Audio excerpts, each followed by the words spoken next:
หมดแล้วติดต่อความถามบันอันเปิดถามมามีอย่างหลายๆมั้งมีขอถามมาว่าปัญหาอันใต้ต่อใต้ตื้อยื้อกันอ๋อขอถามในก็ใกล้ๆไรหันกันเนาะอยู่ในอันใต้ต่อใต้ตื้อยื้อกันอยู่ในการอุบโอ้กันจุ่มหนึ่งและจุ่มหนึ่งนั่นจ่องเจ้าเขามีลองแก้ไขกันอยู่ค่ะห้าในขอถามหนึ่งอันสองสังว่าจุ่มอ้อยหลีปอดห้องอำใครเอาไล่อุบโอ้แกลิดกันกว่าไหนเขาซ้ำใครเอากองกังซีแกลิดกว่าไหนจึงจ่องเจ้าเขาซ้ำตีสืบเขาไว้ตึกกว่าค่ะห้านะครับยินจมค่ะพี่น้องคนเมืองเขาติดตามสุซอตีได้ด้วยอยู่เขาคายังไปออกข้อพื้นเผาอย่างว่าเตะขึ้นตอบโต้ยื้อขึ้นปฏิมาซึ่งใต้นั่นเนี่ยสุซอเริ่มไปยินข้างเขาคายังมียังอันว่าหรือเรียกอุบันก็อย่างเจปัญหาอะไรตึกกันเนี่ยมันเจปัญหาอะไรสังมันเฮ็ดให้ชาใจไว้ไว้กับมันหนากวนเมืองเลยมันหนากวนเมืองวันนั้นก็ขลัดในรายการมือวันตังเนี่ยใครปาดีพ่อโฮมกันก็มันอยู่ดีคนเมืองใครตับซึกสองตับซึกพ่อโฮมกันมันอยู่ดีคนเมืองบ่เลือกตั้งมาเนี่ยเขาได้เสิร์ฟบันปาดีแน่เนี่ยก็วันกันกับกองเสิร์ฟบันปาดีนั่นปาดีนั่นรายคะแนนก็มันก็ร่วมแล้วนะ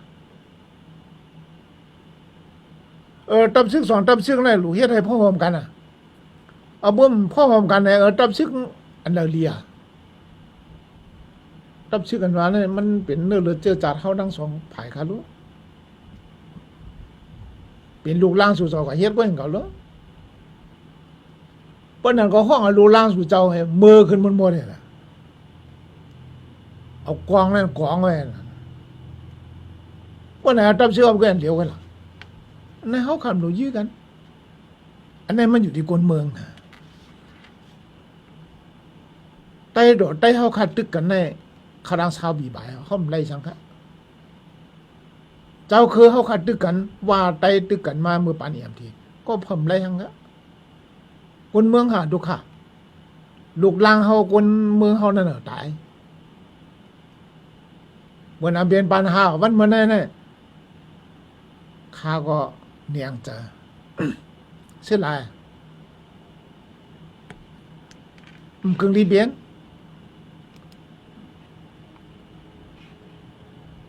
ปัญหาเล็กๆกลายเป็นปัญหาใหญ่ๆแต่ว่าเขาคาด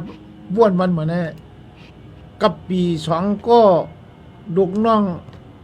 เจ้าช่างวันสองก็พิษกันเขามุนเจ้าต่อยหูกันจอมเพื่อลูกวันสองก็พิษกัน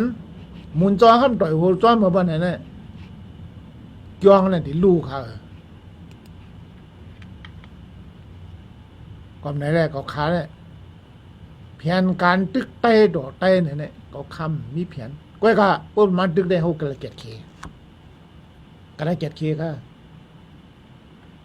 พวกมันเกียดเคนะจะตายค่ะเหรอมากองมันจะพวกคนนั้นกุยมาแล้วมันหมดตายแล้วข่าวแค่ตอบกันว่าให้พี่น้องคนเมืองเขาหมอด้วยค่ะวันมันเนี่ยมันเป็นการบันITค่ะเหรอการบันเฟซบุ๊กเหรอเขาด้วยเฟซบุ๊กสู่เจ้าออกการไล่กันก็ให้วางเมียวเนี่ยอย่าให้เป็นผางหังลากันใครเป็นผางหังส่วนตุ่มกันเหนเช่นตั้งกันอันละลีอันเริ่มลีเหนเช่นตั้งปันกันเอาค่ะตอนนึงก็ตั้งความถามเมื่อไกลครับเนาะก็การมันก็มีอยู่ลองหลากหลายอันนึงใครพูดเด็กเรียกว่าลองพ่อมุมใต้2จุ่มเลยแต่ละยื้อเอาค่า5อำนั้นแต่ละเฮ็ดปังกุมก้นเมืองกวางขวางสีไรมาขานะคะอันนี้ก็มันหนังว่าพอทำมันหนังเมื่อไกลนั่นเขาค่ะก็การมันก็มีอยู่ที่ก้นเมืองถูกเฮ็ดจังนะคะมันมีขนาดรายการเนี่ยอุบอันว่าเนี่ยเป็นตาอ่องเป้เป็นตาไล่มาอันดีดึกในเขาเป็นตาอุบตาได้เก็บปัญหานะว่าอุบ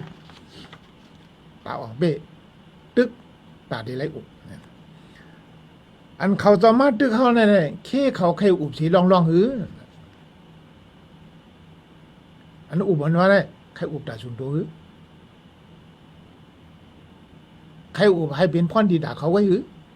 เห็นว่าเนี่ยมันได้จังมีเอาไว้ปดตึกอะไรเนี่ยพ่อนดีได้ข้าวหันมามันมีซุ่มนั่งบักกวางซุ่มนั่งเงินซุ่มนั่งกวนซุ่มนั่งอุกจับเบเจซุ่มนั่งเจอคือเขาเขาเข้าว่ามีพ่อนดีโอเค โอเคข้อถามข้อที่สี่ครับเนาะมันก็ได้ขึ้นสี่ข้อด้วยเนี่ยอันนี้ก็ตึกอยู่ในข้อถามในปุ่นดาในการพ่อมุมใต้เท่านั้นกันเมื่อสุงค้าอันเป็นปังตึกกันใต้ต่อใต้เนี่ยจงมีวางแผนแต่ได้อุบกันทั้งสองฝ่ายเฮาป้อป่องเจอเนื้อกันเฮาเป็นน้ำใจเลียวกันนั่นมีขับหมายวางแผนไว้จึงหรือค้านะครับก็ เมื่อไกลก็ลาดก็เอาอันเกปัญหาอะไรเนี่ยมันอุบกัน มันจะตึกกันเมื่อเหลียวเนี่ยมันตึกกันนะมีปัญหาเนาะตึกตาอุบมันเนี่ยนะว่าตึกกันแล้วหลุมมาอุบกันนะการอุบโอกันก็นั่นก็ใครอ่ะด้วยอเมริกันตั้งเกาหลีเหนือมีปัญหากันมาหลายปีต่อร่องกันเกิดขึ้นมาก็เขาก็เลยอุบกันค่ะอุบกันก็เย็นกว่าค่ะนักกำผาเนี่ยอันเป็นปางซึกกันนั่นแหละกำลืนชุดมันก่อนมันไม่ได้มาอุบกันโอเคมันเรื่องอุบกันโอเคแทงข้อถามแทงอันนึงในขนมอยู่ดีเจ้าหันถึงจึงหืออันซึกเทียนเนี่ยเราที่ยอบเอานั่งโมหอมไว้อยู่ย่ำเดียวในเนี่ยครับอันนั้นเด่นเป็นรองดีครับนั่งโมหอมเนี่ยเมียเปียทางบ้านเราขาหลัดกำมานั่งโมหอมเมียเปียทางเป็นคนตื่นเช้าเขาทางเทอร์มิเลตตี้ก่อนนั่นเนี่ยอันนั้นเป็นนั่งหมึกเหมืองอันนั้นดีเยอะครับอันนั้นเนี่ยเปลี่ยนปืนให้ปุ่นดักเขาเตรียมปืนให้ปุ่นดักเขาไว้พี่น้องคนเมืองเขาข่าก็ดูอ่อนกันติดตามย้อนกู้สัวปันมันนางให้มันหลอดพี่เขาข้าวยุ่มยามว่ามันนั่งก็ตึกมีสายเจอไว้นะครับโอเคโอเคขอบใจอย่านำถึงอุปโลกการสืบแทงข้อถามแทงอันหนึ่งค่ะสังเป็นไรเฮาขาคนเมืองขย้อนจะเข้ามาเอาห่มลมเมืองใต้ปอดออกของค้าเนี่ยครับลองกุมณีมาคุดคำในเมืองในสังในเมืองใต้เขาขายอยู่ย่ำเดียวในเนี่ยครับว่าคนเมืองก็เลยมีลองตั้งหยาบผึดทุกข้าลงล้างเนี่ยครับในที่ก็ขอทุกย้อนอันนึงเนี่ยครับเนาะอันนั้นก็เขาขัดด้วยครับเนี่ยกอมนี่อันคุดคำอยู่ก็ดีดังตาหรือตาขี้เล็กใช่ไหมคนเมืองเขาต่างที่มาที่ขาวก็มีหลายพื้นขาวก็ขึ้นลาดบันดีดวงบองซึ่งก็หลายบล็อกลาดบันปาตีเนี่ยก็หลายบล็อกที่ปาตีชื่อเผือกเมื่อปันลุงใจเป้าปิ่นหัวปอนนั่นก็เลยลาดนี่ปองอันนั้นเนี่ยมันก้นกินชู้กินลาบค่ะลุงบองซึ่งนั่นกินชู้กินลาบค่ะอันนั้นเขาขาดด้วยเขาขาก็ดีบทตอนนั้นนะกวนเขาขาก็มีอยู่ก็บ่มใครเป็นปังตึกใครมีปัญหาแหละเขาขาก็ไปตักเสียงหันกวยปีในได้เขาขามีแผนค่ะปีนี้แต่มีแผนเตือนบันกรมดีเจ้าเนี่ยก็เบอร์น้าเปลืองคุดเหี่ยวเนี่ยบันคุดไหนเขาคำว่าเขาขามีเตรียมไรตุ้มเตอร์กวนเมืองเตรียมไรตุ้มเตอร์โคของสภาวะส่วนให้หน้ากวนเมืองตัวชัดกวนเมืองอันนั้นเขาขามีเปลืองไว้เพราะโคเราแต่ไรม่วนเมขึ้นให้เป็นสภาวะไม่ปันไหนเขาขามีเปลืองส่วนไหนบาคุดเฮียคุดคำคุดกันอะไรเอาค่ะก็ก็เมื่อเหลียวในกวนเมืองต่างมากกว่าน้ำมากปีในนะเขาขาดเดมีแผนค่ะแผนข้างหนึ่งนะเนี่ยเดี๋ยวเตือนไว้เขาเจ้าม่วนเมจอยบันอย่าให้กวนเมืองทั่วเพแล้วกวนเมืองตอนนั้นก็ให้เขาจอยหรือกวนเมือง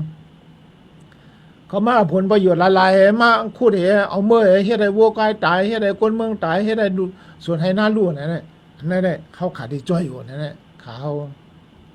ก็ในปันกันที่พี่น้องกวนเมืองเขาค่ะดีจอยเขาค่ะดีจอยอยู่เจ้าเนี่ยดีปันทั้งที่เขาค่ะซึกหลงจอดซึกเข้าค้าเนี่ยครับเจ้าเขามียังอันแต่เมืองใต้ผาดอกเมืองห่มตุ่มเสเป็นจึงเมืองห้างขอค่าห้าอันนั้นก็เจ้าที่เอาลงรถแล้วแต่อ่านน้ำมันเขาก็เสียติสืบอยู่ห้องเมืองห่มตุ่มกว่าเนี่ยครับเมืองห่มตุ่มมันว่าเนี่ย ว่ามาด้วยเมืองหงตุมมันมาเนี่ยมันไปจากเมืองหงตุมมาเพื่อสภาวะมันวันเอาจื้อเมืองหงตุมเสียแล้วอันปอกไหมค่ะมันเป็นเมืองเหลียวไอ้ค่ะวันมาเนี่ยเจ้าอาณาเขาชิมเมืองเขาแล้วก็เป็นเมืองเหลียวไว้มันจะเมืองหงตุมกันก็ในนั้นนะเมื่อไกลนั่นเขาคาป้าว่าใครว่นเมขึ้นการพองงำใครเป็นเมืองฟัดเลยจะเจ็ดใครเมืองใต้เจเมืองกูเมืองเสียไหนให้มีสุนอุปเปิงเต็มตาทางขอเนี่ยเขาขาก็มีอย่างนั้นอันนั้นใครให้ไล่เมืองตรงห้องตุ่มปอมเนี่ยเมืองห้องตุ่มปอมลงไหนใครอ่ะอันนั้นขาเลยขับตามมาปานปาดีกองซีมันนี่วันขึ้นเชื่อมอ่านายอ่ะยังก็บอก74ไม่หมายไม่อุบเดไต้เขานั่นใครอ่ะคำพองคันถึงว่าตื้อทางมันขาเนี่ยเหลียได้เนี่ยเฮ็ดปาดีกองสีวันนั้นเราขาหลัดบอกเนี่ยขึ้นซ้ำขึ้นแดงก็บ่เฮาขึ้นอ่ะปันแห้งสู่สิเลียดค่ะเฮามาคาราดิโมคราซีอ่ะเฮาขึ้นอ่ะปันแห้งสู่สิเลียดขึ้นแดงอันนั้นก็จันขาวขาวไว้แดงอ่ะ เมื่อเหลียวนั่นก็ตัวนั้นกันนะ2008เขาหันดี2008เขาอ่านกันขึ้นเฮ็ดการอยู่ในตรง2008ขึ้นแดงอันนั้นก็เหมือนอาจารย์ข้าวยามมันแทงไว้เขาคันนี่ว่ามันบาดดีการเมืองเขาดีเลือกตั้งว่าดีหาเสียงว่าดีรันแล้วรูดต่ออะไรเนี่ยมันดีค่ะก้อยกับอินอันปาดีนั่นน่ะเปลี่ยนตายสั่งอ่ะอันนั้นมันหลุดเลยแตกแรงค่ะอินอันปาดีเขานั้นมันหลุดแตกแรงก้อยกับสภาวะการเมืองนะครับเมื่อหลุดหาเสียงนั่นได้เขาได้เฮ็ดมันหมดอ่ะเมื่อหาเสียงยาวเนี่ยหาจิบอ่ะว่าเมืองไทยค่ะในเมืองไทยก็เป็นอะไรครับอันนั้นมันปองเข้าไปเป็นเมืองหลอดเดียวกันแล้วเมืองเข้ากันเนี่ยอันนั้นก็ความไหนได้ในตอนหนึ่งเนี่ยเขาอะไรออกไปเอาเมื่อไกลก็ออกค่าอิ่มยามาที่ห้านเจอจอมเลยคอ ขอถามและขอตอบเนี่ยกันเนาะสืบต่อกันเนอะข้อที่2มีข้อถามมาว่าปัญหาอันใต้ต่อใต้ตื้อยื้อกันข้อถามในก็ใกล้ๆเลยหันกันเนาะอยู่ในอันใต้ต่อใต้ตื้อยื้อกันอยู่ในการอุบโอ้กันจุ่มหนึ่งและจุ่มหนึ่งนั่นจ่องเจ้าเขามีลองแก้ไขกันอยู่ค่ะ5ในข้อถาม1อัน2เมื่อเหลียวเนี่ยเป็น2อันไว้ครับกฎหมายก็ว่าเป็น2อันไว้เลยไหนมาเข่งกันไว้ครับเมื่อเหลียวเนี่ยตำรวจเขาเนี่ยห้ามลุงบองซึ่งเขาเนี่ยเขาซ้ำใครเฮี้ยกว่าเอา2008ได้มัดติ่งเขาดีๆค่ะเขาคำจอมหมายมี NGA ค่ะวันมันเฮ็ดจอมคักตอน NGA มาดีๆสังว่า NGA ในลูกว่านั่นเนี่ยมันเด็กจะไผเขาก้อยก็ตำรวจเนี่ยคัดเจอเฮา NGA ลูกค่ะเขาคำซ้ำคัดเจอทิ้ง NGA ค่ะเพราะว่าเขาคำคัดเจอทิ้ง NGA บ่ไหนอันเขาเจ้ากำตึกเขาตัวเขาลงลายมือเอียนเจีในปังตึกในชาว30บอกปังตึกอย่าหลวงได้ดีหัวใครทำไงดีหัวใครทำไงเนี่ย KMG หรือไรเก้ขายปัน5 บันไอ้ KMG ก็มันเก้ขายปัน5 บันสังว่าเขาข้ามใครทิ้ง NGA ใครให้ NGA เนี่ยมันเกินยาวอันด้วยถึงการเมืองอันด้วยถึงคนเมืองบ่ไหนสูมาตึกเข้าวันนองหน้าปังเข้าขึ้นกับตึกศูนย์เวียงของอะไรเนาะแน่เพื่อเอาการซึกดอกการซึกให้ตอบแทนกันอันนี้เขาข้ามเฮ็ดNGA รู้นั่นแหละเตรียมจะอยู่ภายของเสียวขึ้นจึงใดเตเป็นภายผู้เขียนเมื่อหลังตั้มดอกเขาไว้เบิ่งรู้มาก่อนทางวางรู้มาเนี่ยก็อันนั้นได้มันเป็นดีกว่าจอมสภาวะไว้เขาขาเดิมปันให้ลูกต้องมาดอมจอมอย่างจีเนี่ยก้อยกับบาดี56 บาทดีนั่นน่ะจองที่จอมเขาขาได้ทำอันเขาขาชิบจุ่มอันเขาอยู่จอมกันอันเขาลงจอมกันเนี่ยสองเขาดีจอมอย่างจีเขาขาได้ทำผมจะว่าเขาขาให้ออกอย่างจีเอาอะบ่มไหนอย่างจีลูกเนี่ยว่าเขาดิมังอ่ะเนี่ยเขาขาเต็มเฮ็ดต้องมาดอกแค่เอาลูกก็ลูกร้องต้องมาดอกไว้เนี่ยเขาขาชิบจุ่มเลยจองเขาดิขามลู่จอมหือป่าดี56 บาทดีนั่นน่ะจองได้ขามลู่จอมหือก็เลยเขาขาได้ถามในคนนอกเมืองอ่ะ ถามอะไรเมืองเขจองหันดีจอมอย่างจีถามขึ้นค่ะยุโรปไหนอย่างจีเนี่ยจองขอหันจอมญี่ปุ่นน่ะเมืองไทยน่ะเจ้าไหนค่ะเขาขัดอะไรถามเมืองเจ้าไหนเมืองเจ้าไหนวะอย่างจีลู่เนี่ยมันดีว่าไหนอะบัวมันดีเนี่ยก็พอเอาลูกก็มันดีหยาเปียดขากันแต่ว่าเขาขาก็ทิ้งอะอย่างจีเนี่ยอย่าให้ลูกจะว่าเขาเปลี่ยนป้อยตึกกันเนาะอย่างจีดีลู่ดีกว่าเขาดีบีบเขาอย่างจีลู่มาเนี่ยอันนั้นมันเป็นไรครับพวกเขายกกลเขาอันเกี่ยวข้องทางการเมืองพวกเขาเฮ็ดป้อยตึกมาตึกเขาเหมือนทั้งทีเงาจึงลอยได้แรงกอลีตับเขาอันมีอยู่จอมปอดกลางในกอลี